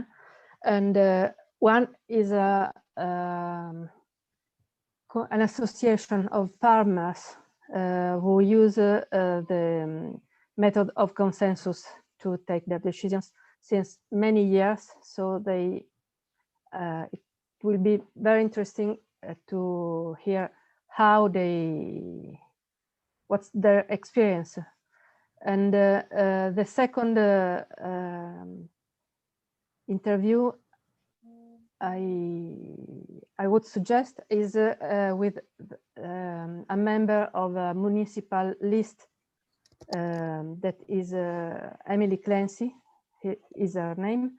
And Emily is the one that introduced me to Debbie Bookchin, and our experience as a list is very related to this municipal assemblies experience.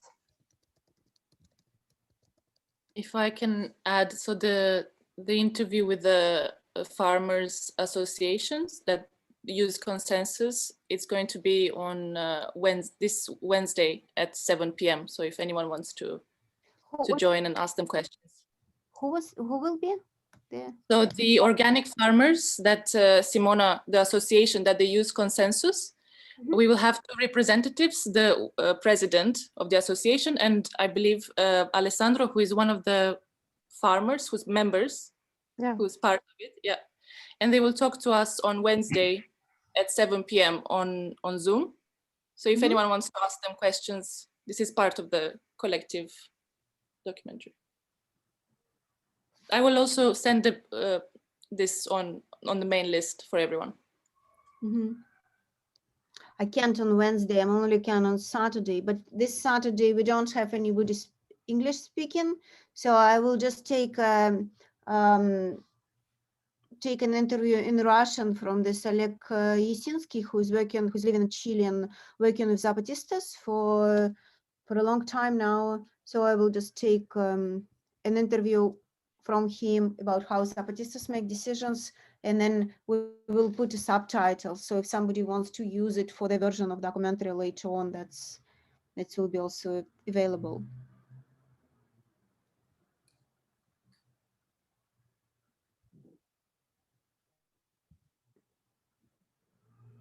That, yeah, great.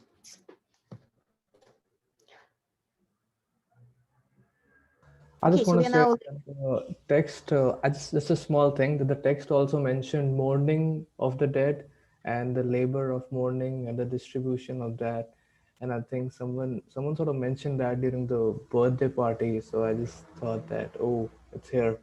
He's writing about that also. That's all. Yeah, I would like to ask everyone, how did you like the party? Any afterthought?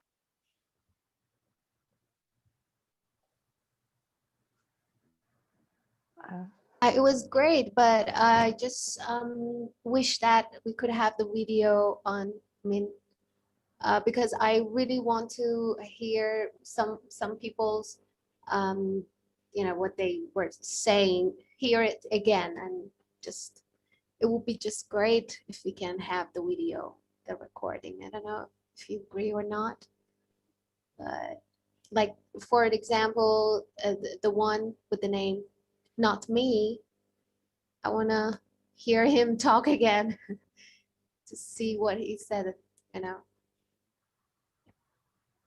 Yeah, and Reverend Billy, I mean, I can't believe I met him I mean, I've been thinking about him for so long, and he's so cool, and just having him on was so nice. And yeah, it was wonderful. Yeah, I should put a video. Should I publish the video or it's too private? What do you think, guys? Should I publish the video of the I don't know. recording? There were almost 100 people at some moments, and I don't know if all of them agree. Yeah, and I think at some point someone asked on the chat, you know, what are the reasons why this is recorded? And I said I did mention that with social gatherings, we don't publish them, but perhaps it can be done with people who have the link, can watch it. So it's unlisted. That's another option. True. Unlisted. So if I publish that, then automatically everybody who was there will have access, and everybody who is not there would not. Yeah. I think if it's unlisted, only people who have the link can see it, but correct me if I'm wrong. Okay. I really like the ceremony where the meditation, which I thought it was extremely funny, the bizarre, the elevator. I didn't picture electronic devices like electronics in a witchcraft, but like the idea of the coffee cup, I just kept she said to put it in some place. And so I got up the next morning and found this cup, and it was quite a great, it was just interesting to, the next morning, to have a coffee cup and kind of think about the whole thing again. I liked it. One other question, in the reading, did you see in the reading for this week, there was a whole paragraph that David wrote about how when people die, their life is carried on. The labor of mourning is often done by the people who pass them on. I thought that was kind of an interesting piece to read for this group, which is essentially built out of the labor of mourning in many ways. Yes. Yeah.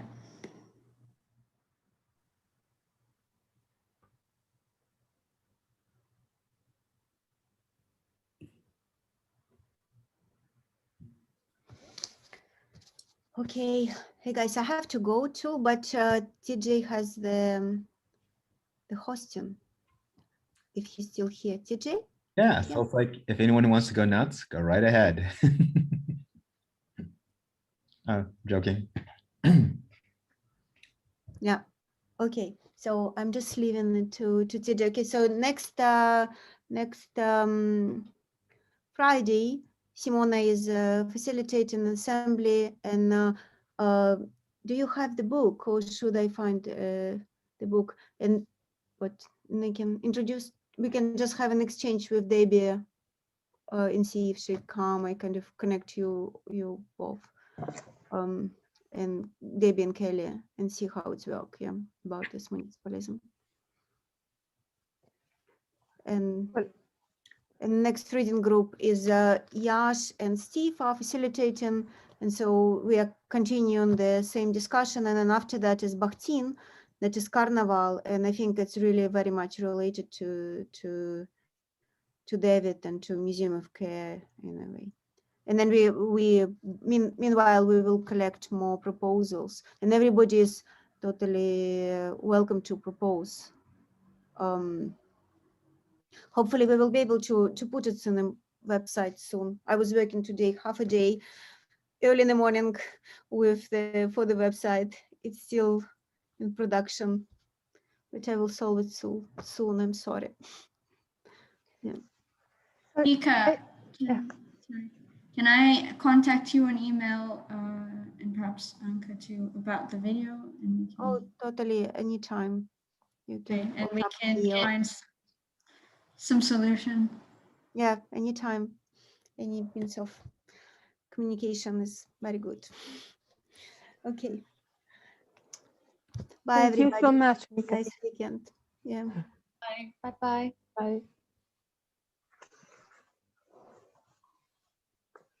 I'm leaving too. Thank you, everybody. Bye. Bye-bye. Bye-bye.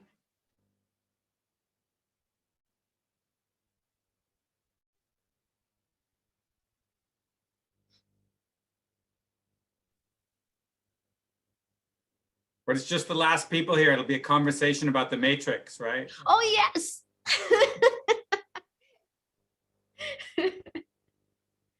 Yep, Okay. I'm leaving it up, so don't worry. Even if I'm not participating, I might go off, I'm still leaving it up, so have fun. Now you should join us. Okie dokie. Okay. Now, where to start from?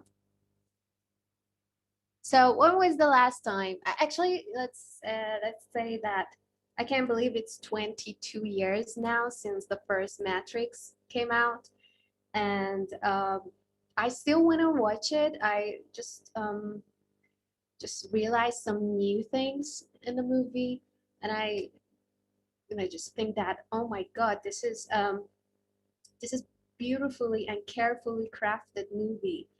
Every scene has been thought like over and over. There's nothing like nothing wasted in there. So they knew what they wanted beforehand, and the fourth installment is about to just hit the theaters, and I'm just quite. I'm sorry, your mic is muted. Are they making a new Matrix movie? Yeah, the fourth. That's what this is all about. Yeah. So the original Matrix movie, like I put that link to you, they made the whole staff read Descartes. So Descartes' relationships between subjects and objects and how you have scientific knowledge. And so Descartes is writing, maybe Simona, you know this, but isn't Descartes writing about this time where the transition between feudalism and capitalism happens? So thinking that I'm a Spinozist.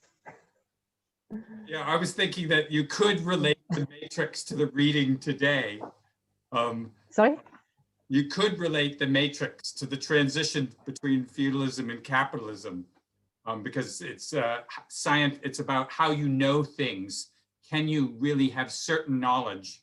And in order to have certain knowledge, you have to divide this. You have to have an object, right?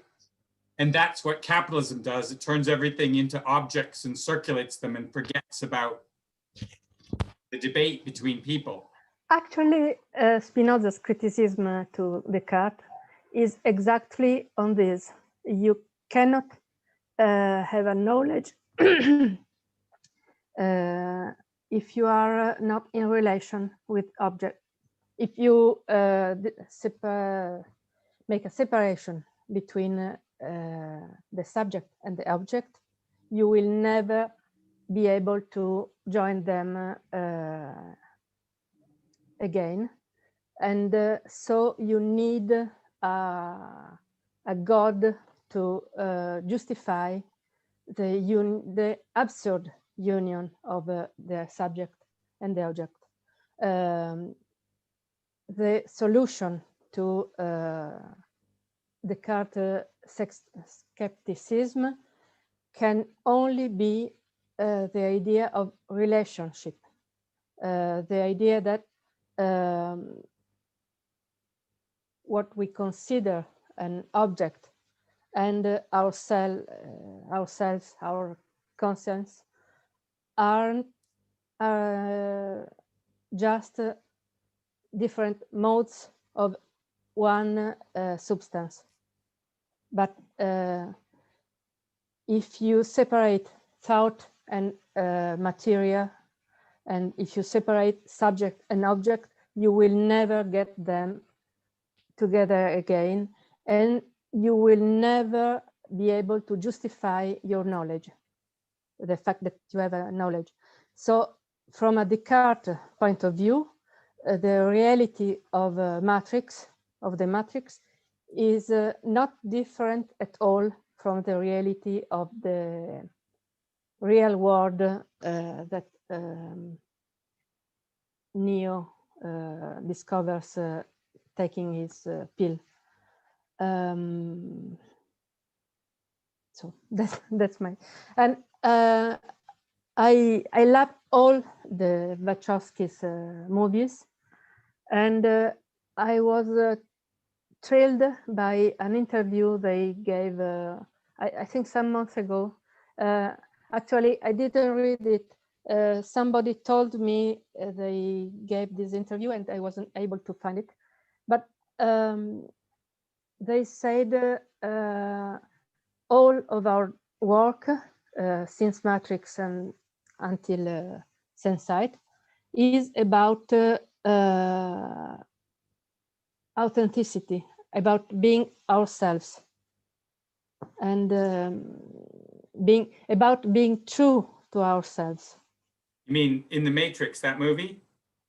No, what They say all of our works from the Matrix. In the Matrix, it's essential. Following this interview that I only heard of, sorry, but it made me think a lot.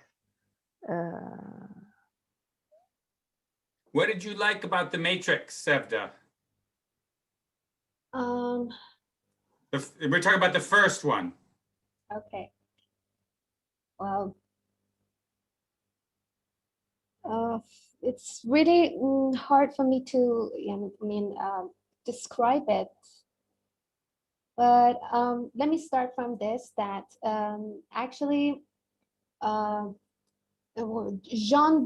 Baudrillard, I can't just spell it. You can mispronounce all kinds of people. It's a great form of appreciation of them.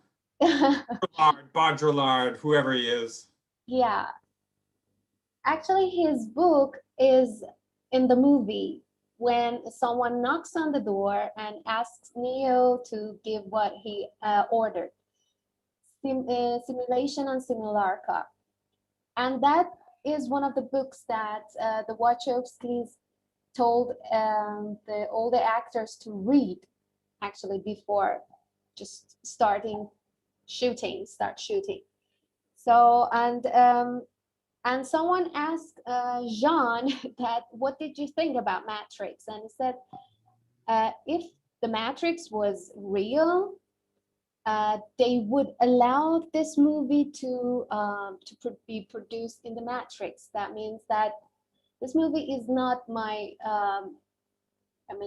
the way I was describing simulation and simulacra.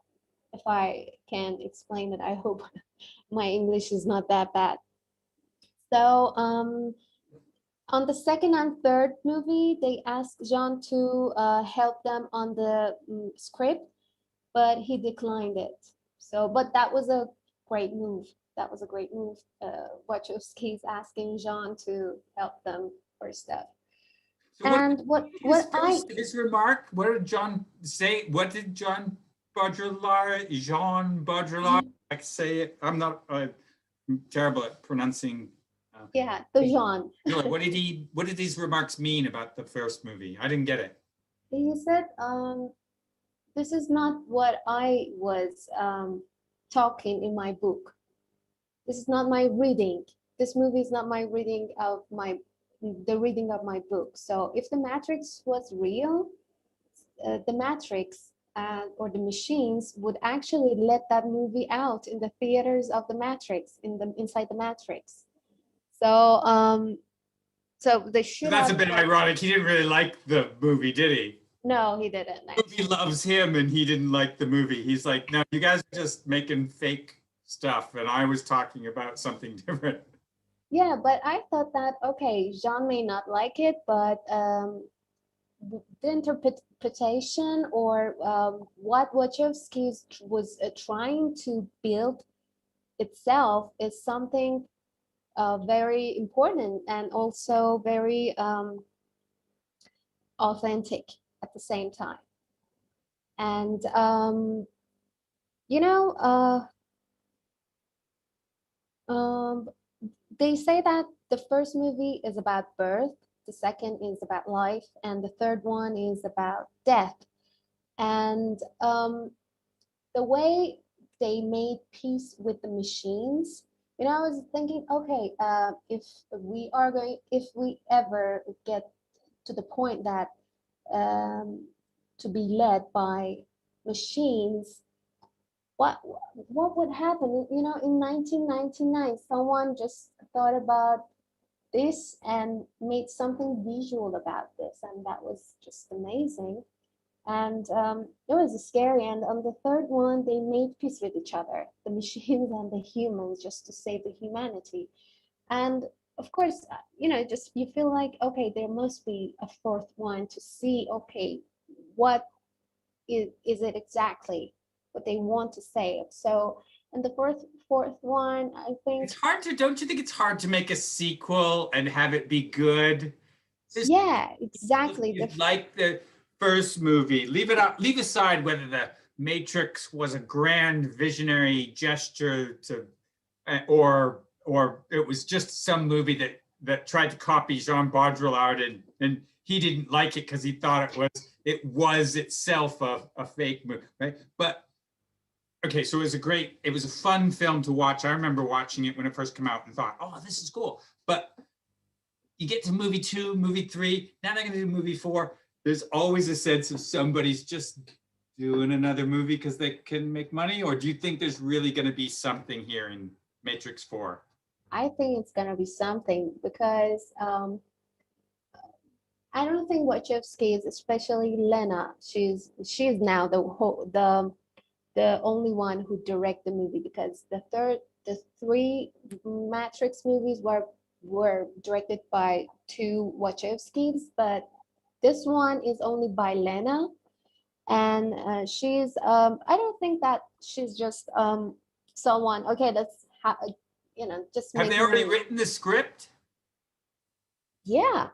Oh, really? That's too bad, because we could write to them and say, look, I know your first movie really expresses the relationship between capitalism, the transition between feudalism and capitalism with the circulation of an object, and can you really have objectivity? But we wanted to point out to you, you missed the stuff on capitalism. That transition requires the exploitation of women's labor. Can you bring that into this fourth movie? No, maybe? We say that in this set, they all have to read Sylvia Federici and John Baudrillard and Descartes before they do the movie. But now John is dead. Unfortunately, he can't comment on the fourth one. But well, I think Wachowskis are genius themselves. They are the standalone philosophers, I think, because they work on the medium of Hollywood. That doesn't mean that they are not authentic or they are not doing something really great and thoughtful. So, but Hollywood is just a medium that helped them express themselves and reach to a wider audience. So, and they were. You don't think the medium changes the expression? You can't make a Hollywood movie and say just what you want. You've got to make a Hollywood movie that makes money. Unless you're Terry Gilliam and you make Baron von Munchausen, which was probably apparently the most expensive movie and the biggest economic failure until Waterworld. So I've never seen Baron von Munchausen, and my brother swears by it. He says it's the best movie. Yeah, and at some point I do agree, but I know they didn't make more movies after that. I don't think. If once you make one big movie, you lose a lot of money. Your power to have Hollywood just be a medium for your expression goes very much down quickly because they want you to make money for them. Yeah, sure. To make Matrix, you need a lot of money. So Hollywood, Warner Brothers, they have money, a lot of money. So how they can bring those visuals, and the first made this a comic series of the Matrix, then it turned into the movie. So who can do that? Of course, Hollywood. There was a comic book about the Matrix first? Yeah. Oh, I didn't know all this. You're Yeah. And there are animatrix also. Animatrix, okay. Yeah, and you know, where are you based, Sevda? I'm from Iran. And are you, what time are you there now? What time? It's 1:36 a.m. in the morning. Very early. Really? And you, yeah, because I was like, oh, it's kind of getting late here, but it's even later for you. Are you a nocturnal person? Yeah, I've been after COVID pandemic. Oh, yeah. And you, where are you, Simona?